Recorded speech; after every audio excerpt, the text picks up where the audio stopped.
all well known for being such an important part of this journey. So let's start by looking at some clips of Steve Jobs here at Code and All Things D. Go ahead. Personal computer has been a pretty amazing thing in that it's morphed into these different things over the years.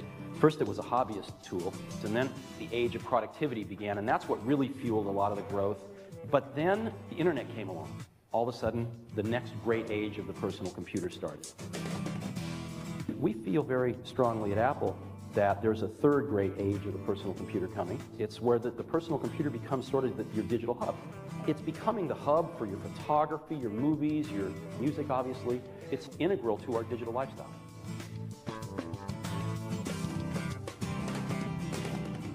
No plans at the current time to make a tablet. I think the digital hub has been a resurgence of relevance for the PC. Our retail stores went from 0 to 1 billion faster than anyone's ever done it before, faster than Really? Yeah. Are you losing money on those stores? No, we're making money. The third business we're about to get in is About to have a phone? about to have a phone. I had no idea. Oh, I'll send you one. Thanks. Best iPod we've ever made, by the way. Best phone we've ever made, too. Yeah, that's great. We've really revolutionized how you use a cell phone. If it was nothing but a cell phone, it'd be really successful. It's the internet in your pocket for the first time. Generally, we were both the youngest guys in the room. And now, I'm the oldest guy in the room most of the time. And that's why I love being here. And Steve is so known for his restraint. I have one of the best jobs in the world. I'm incredibly lucky to hang around some of the most wonderful, brightest, committed people I've ever met in my life. And together, we get to play in the best sandbox I've ever seen and try to build great products for people. That's what keeps me going. And it's what kept me going 5 years ago. It's what kept me going 10 years ago when the doors were almost closed. And it's what will keep me going 5 years from now, whatever happens. You know, there's nothing that makes my day more than getting an email from some random person in the universe who just bought an iPad over in the UK and tells me the story about how it's the coolest product they've ever brought home, you know, in their lives. That's what keeps me going. That's great. That was, I think, I think that was his last interview. I think it was just before he died. So let's talk about the current moment. I would love each of you to reflect on how, you can't guess what he was going to think or anything else, but what Steve would think of the current moment in your estimation. Again, we don't know, obviously. Tim, why don't we start with you? The current moment at Apple or the current moment in the world? In the world, at Apple.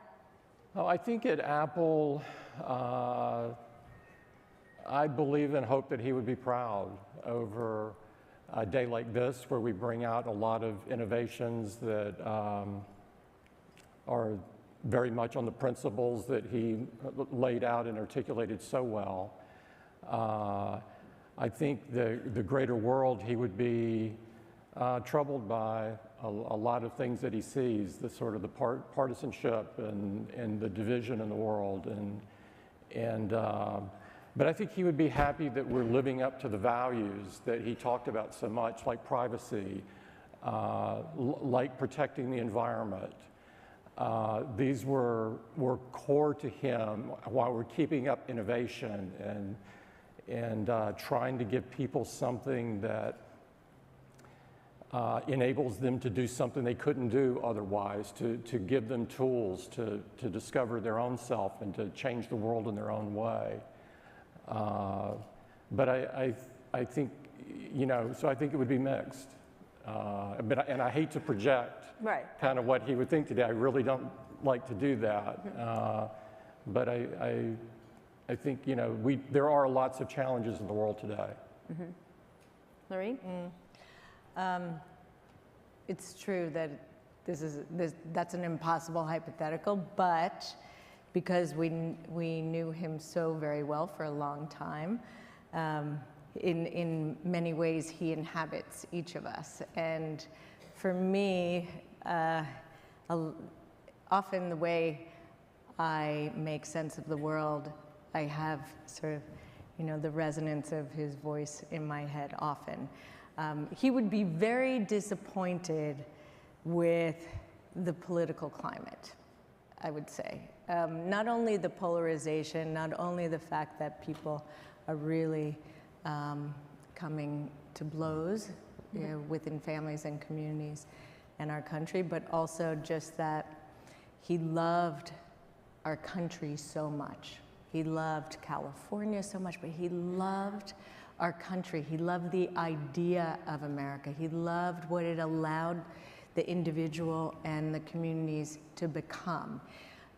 He loved the unfetteredness of it. He loved the personal freedoms and liberties, but also the connectedness and responsibility for each other. It was very important to him to be able to give something back to the human experience. And I think he would not be quiet about the Would he be on Twitter? Would he be on Twitter? No, he wasn't a big fan of social media, mainly because of the business model. But he would not be on Twitter. No, he would be speaking out easily and often. Yeah. His emails and letters were like tweets, though. They were short and kind of sweet. I remember when you introduced Ping. Ping? Ping. That was some social network. Yeah, he came out really well. He came out of the room. He comes out after he gives a speech in the room where people are looking at things, and he came out and he goes, "What do you think?" I said, "I think it sucks." And he goes, "Yeah, I think so," right away. And he goes, "I hate social media," which was interesting. And it wasn't because he wasn't social or anything like that. He just couldn't figure it out. Johnny, what do you think? Not on that particular Ping, because it did suck. But go ahead. It's certainly disappointed. I would actually, I don't know. I could imagine him being sort of mad / furious, but also combined with, that sort of compassion and love for the ideals that Lorene described. I think both of those are fabulous fuels to be effective. And I think he would have brought his curiosity and a lack of fear to have ideas. But I think certainly would have felt that there's an imperative here. But when he used to talk about it's important that you find what it is you love. I used to think that was because it's nice to feel warm in your tummy. He actually described that as being because if you're going to do something that's really hard, you need that sort of fuel. And fury and love, I think, are wonderful fuels, and I would expect they would be a mixture of both. So talk a little bit about one of the things that he did, and it gets attention now and again, his quotes, and it was at a code conference, or an All Things D conference, about privacy. That was something he talked about very clearly, plain English and everything else. Where do you think, this is something you've done at Apple a lot, it's been a big core value to the company, it's been good for marketing, people feel safer on it, it's good for sales. Talk a little bit about the issues around privacy now, how you're looking at. Yeah, Steve really ingrained in the company in the early days the importance of privacy. And it has only grown with every year that has passed since then. He saw I think it was at D8 that he spoke about privacy here in 2010, I think it was. And he put it in such eloquent and simple terms. It means asking people's permission, asking them repeatedly. And it has been at the heart of how we view privacy. And so, we believe that privacy is a fundamental human right. And we see a world where privacy takes a back seat and you have this sort of surveillance kind of mode everywhere, that this is a world where people begin to do less and think less. They begin to alter their behavior because they know they're being watched. And this is not a world that any of us want to live in. I think he saw that and saw that well, and I have every reason to believe that he would have put up a good arguments and good fights along the way. Which you have been attempting to do in lots of ways, Yes. whether it's around advertising or anything else. Well, what we've felt is that people should own their data and they should make their own decision. And so what we believed is that people should be empowered to be able to make that decision in a really straightforward and simple manner, not buried 95 pages deep in a privacy policy somewhere. And so that's the way that we've looked at it, and we continue as each year goes by to try to give our users, to empower them to make those decisions for themselves. And you see the features that we've rolled out over time that do that. We are not trying to make the decision for them. Well, you have by de facto become, because of this core value of this company started by Steve, you've become the de facto regulator in that regard, because regulators haven't stepped in. Yeah, we're not just trying to be a regulator, Kara. All we're trying to do is give people the ability to make the decision for themselves. Do they want to be tracked? Is this something that they're by freely making the decision to do? And so we're presenting them the ability to make that decision. And we just keep trying to do that more and more and more as time goes on.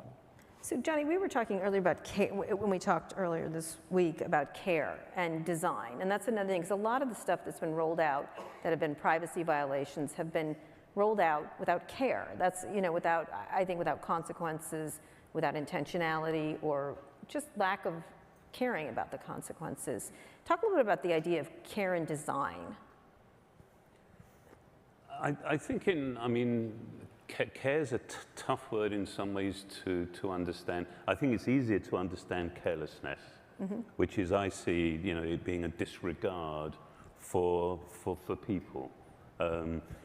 Carelessness to me is just seeing people as a potential revenue stream, not the reason to work immoderately hard to really express your love and appreciation for the rest of the species. So for us in our practice of design, I think care is very often felt and not necessarily seen. And I think, and I know it's something that I think the three of us feel strongly about, that sort of care that is, Steve talked about, the carpenter, the cabinet maker that would finish the back of the drawer.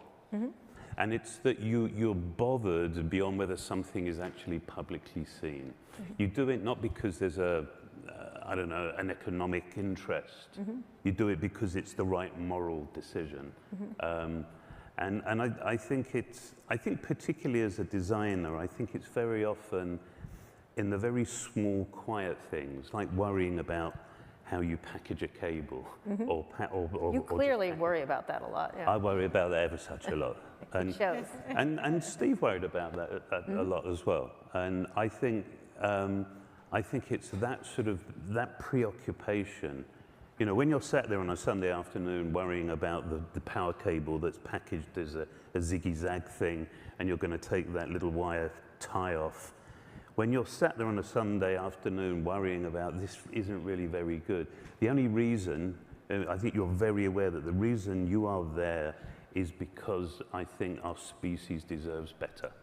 It deserves some thought. And it's a lovely way of, I don't know, I think you feel connected. Right. I remember once Walt came back from visiting him when they made, when Microsoft made their, what was it, the Zune? Zune. The Zune. The Zune. Yeah. I don't know what have you're a talking vague about. Yeah. Well, it was a Microsoft version of the iPod, really. And apparently Steve had not seen it, and Walt handed it to him, and this is what he did. Walt handed it to him, and he went like this. Very dramatic, very Steve. He goes, I cannot touch that. is disgusting, essentially. You know, he was doing it for Walt's benefit, but he was repulsed by the design. He was repulsed by of what it was, whether it worked or not, I don't care. Let me talk about this idea of care around creation, because you're doing a whole lot of different things now, but the idea of that seemed to be something that mattered, and some people thought it was niggling details, fastidiousness, whatever it was. How do you look at that? I think that Steve, early on in his life, developed out a very full aesthetic sense. Certainly before I did, and he noticed details of everything, the way that the floor meets the walls, meets the ceilings, the way that the lights are either recessed or not recessed, whether or not the sconce design allows for the kind of illumination that it's meant for. All things like that. He was very, very much aware of both the physical and the natural environment. He was animated by the natural environment as well, and I think, as I mentioned, he loved California. He really loved California. He loved the natural beauty and the light of it, and the sense of openness and possibility, and I think that allowed him to have a much broader sense of what his life could be as well. I think that, you know, people made fun of us for years because in our house we couldn't agree on a sofa or chairs. So for many, many years we had neither.